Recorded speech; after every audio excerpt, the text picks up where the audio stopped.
Final Fantasy XV, a criminally underplayed and underappreciated game. Its unique charm cements itself as my favorite installment in the series. Not that I've played any others. What sets 15 apart isn't in the gameplay or progression system, but the characters that drive the plot forward. And after spending 30 plus hours with them isolated in my room, I formed emotionally dependent parasocial relationships with the boys as if I were Chuck Nolan on Castaway. But as I sunk my teeth deeper and deeper into this game, the more I resonated with the underlying philosophy and messages presented.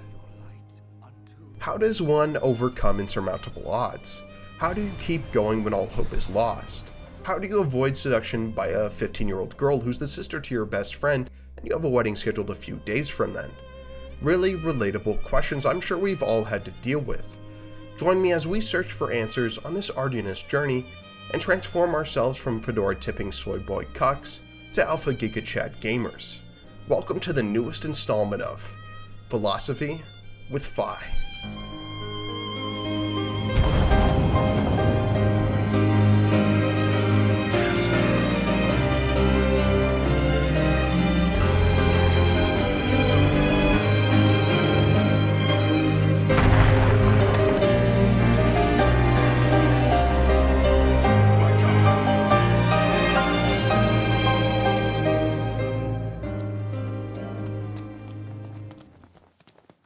Warning, major spoilers ahead.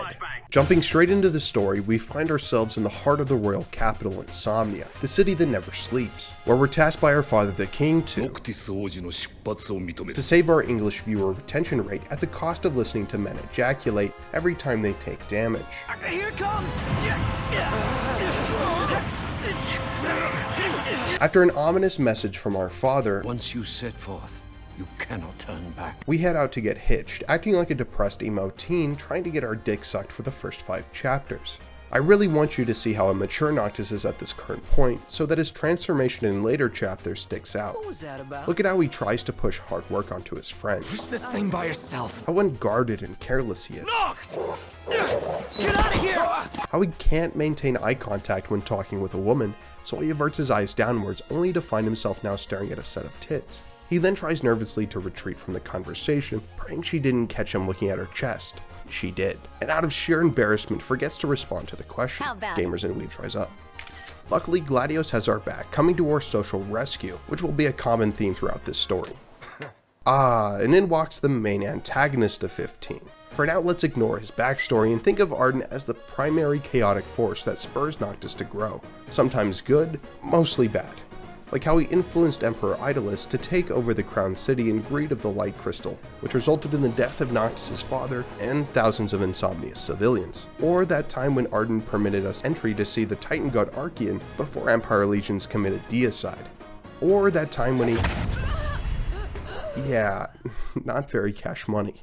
In the wake of King Regis' death, Noctis did not take the news well, lashing out at his friends, only becoming more bitter when he learns of the duty entrusted to Noctis by his father. My duty as king of what? Well, more like force. Guess he left me no choice. Noctis' first shred of masculinity appears right after entering Lestalem, They went where... to see the sights. We should too. No. No. You know, Noct, this almost feels like a date. I feel like Chris Hansen is about to burst through my door any second. Please have a seat right there. Noctis' character growth occurs after abandoning Iris to follow Arden on his quest to acquire each god's blessing. Upon arrival, Noctis is greeted by Big Daddy Archeon, nearly falling to his death because of it. Luckily, Gladios was nearby and saved us once again. And how do we thank our sworn protector? That's right, by continuing to whine, where... Just want this to be over. Where... Sick of this endless walking. And I'm sick of your endless whining. Calm the hell down. Where Gladios teaches us the importance of responsibility and duty, but more importantly shows Noctis the importance of personal progress. Of course I am. You're not the only one who's having a tough time. We're all on edge. All right. If only life were that easy. Fast forwarding a bit, deicide, car gone, phone call. Hello? Nico, it's Roman. Let's go bowling. Don't think about it. Foreshadowing. Dungeons, dragons. Nat 20 bitches. Now we're finally ready to set out and get our dick wet. This is not what I meant. Upon arrival to the glorified Vienna's clone, Altisha, we're introduced to Secretary Hillary Clinton. I mean Camila. We journey around the peaceful sunlit city in the fanciest gondola available. Literally nothing could go wrong. That's called foreshadowing. We're tasked to negotiate with Camila in a form befitting a king. And through this negotiation, we see Noctis' concern for the people. Doesn't that pose a risk to your nation? And his resolve and determination to reclaim his kingdom, all with no reliance on Ignis for this conversation. He must be proud. Utterly hopeless. We then prep to receive Hydreigon's blessing, watch Luna be a badass, and are promptly shown the invading fleet. Unfortunately for us, this seems to be another reluctant god, but there shouldn't be much damage to the sea-resistant buildings. Well, at least Luna's fine. Oh yeah. Using up the last of her strength, Luna buffs us to the point where we commit domestic violence on this oversized sea serpent, beating the f*** out of Hydreigon and securing the third godly blessing. Though the battle was won, it was Pyrrhic in nature, costing Luna's life. Farewell, dear Noctis. In Ignis' sight. I'll tell the others, though it may take a bit.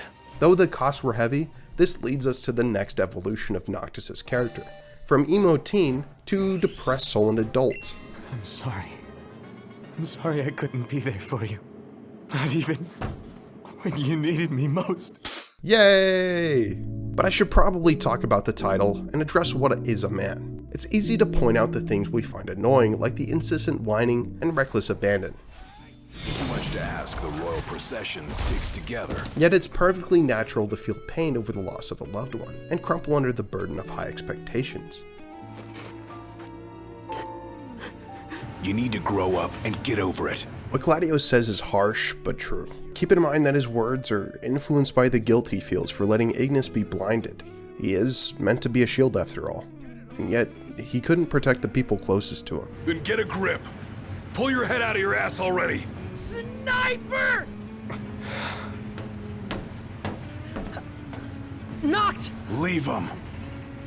Despite his failings, Gladio is doing the best to push forward, through the pain and burden he carries. Part of what makes a man is to be strong, and true strength comes from internal conviction. You can really see Noctis' transformation after... God damn, look at those knockers. After Gentiana reveals herself as Shiva, the ice god, she bestows the thoughts of Luna to Noctis, giving him comfort and solidarity that his burden is shared between him, his friends, and her. If only I could hear his voice once more. Let's get back on track. The train nears Insomnia when out of the blue, Arden seals our weapons away, forcing us to retreat via the Regalia. There is an interesting parallel between Noctis' father and the items associated with him, all granting protection to Noctis. We see it here in the Regalia, protecting us from the onslaught of missiles, and again after receiving his royal arm, which protects us from bullets and lesser projectiles. Upon arrival to the outskirts of Insomnia City, Gladio and Ignis get crushed by a train. Hey! Ignis! Gladio! Leaving Noctis completely defenseless. With no other options left, he finally equips the ring and dons the mantle of Lucius's king. Fighting through the base, we rescue Prompto. Oh, did I forget to mention he was kidnapped and tortured? Were you worried about me? Not even in the slightest, while also being born an enemy of the Empire. I'm one of them. I also find it hilarious that nobody gave a shit that Prompto is an MT. You're one of us, right? I'm sure there's a deep message about friendship being stronger than blood relatives or whatever, but I was much more interested in the banter change from earlier chapters of this. No big deal. That's where you swing that thing! To this. Somebody here's got to fight to rescue the crystal. Spoken like a true king. About time. Also, Ravis is here. Kill me. After making Ravis go night-night forever, we're forced to abandon our friends for our kingdom. But it's okay. The crystal makes us super OP, so we'll nab it and come to our friend's rescue. Riot! I should have listened to Donkey. We emerge 10 years later with newfound power and determination. All that's left to do now is beat Arden and die.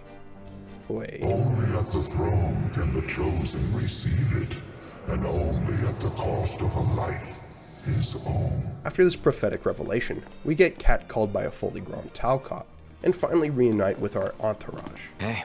With our party reformed, we What's that, Umbra? Only 23% of people who watch my videos are subscribed? And you're holding a group of baby chocobos hostage until people like and subscribe and share the video? Wait, what are you doing? What? Final Fantasy 15. A criminally underplayed and underappreciated. Wait a minute. I don't remember writing this script. So I opened up Excel. The most interesting and entertaining of the data processing tools. I will kill all the turtles, I swear to God. After attaining each royal arm, you unlock Advanced Arm Migar.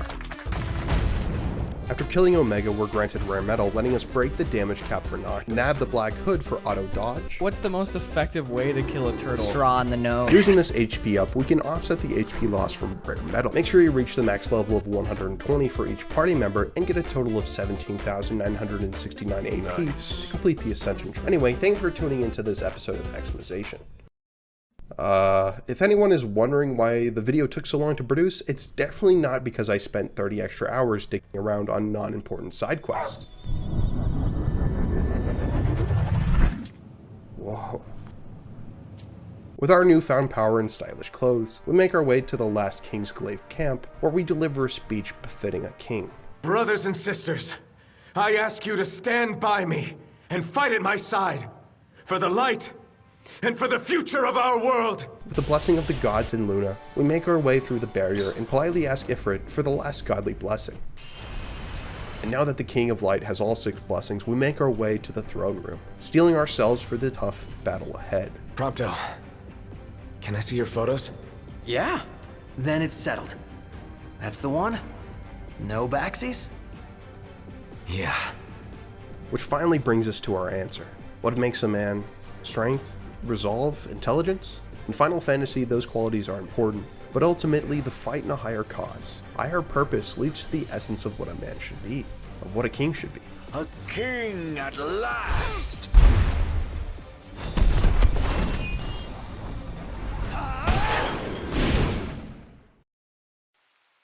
I will await you in the beyond.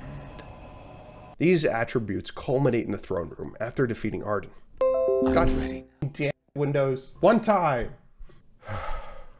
To defeat Arden for good, we must face off in the next world. Thus, accompanied by the former kings of Lucius, our father's spirit reluctantly takes our life, and in the Crystal of Light we vanquish Arden once and for all, ending the suffering of the world as the last king of Lucius. For the first time in 10 years, the sun rises, and in some distant reality, Noctis finally gets the opportunity to show his most prized possession to the person he loves the most.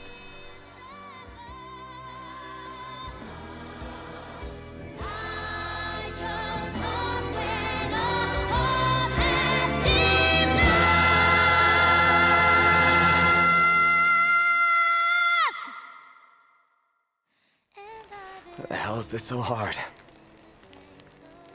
Knowing this is it. And seeing you here now.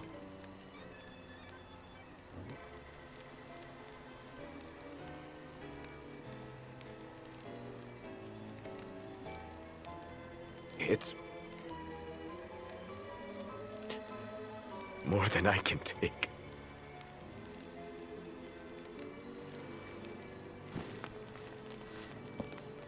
Well, what can I say? You guys are the best.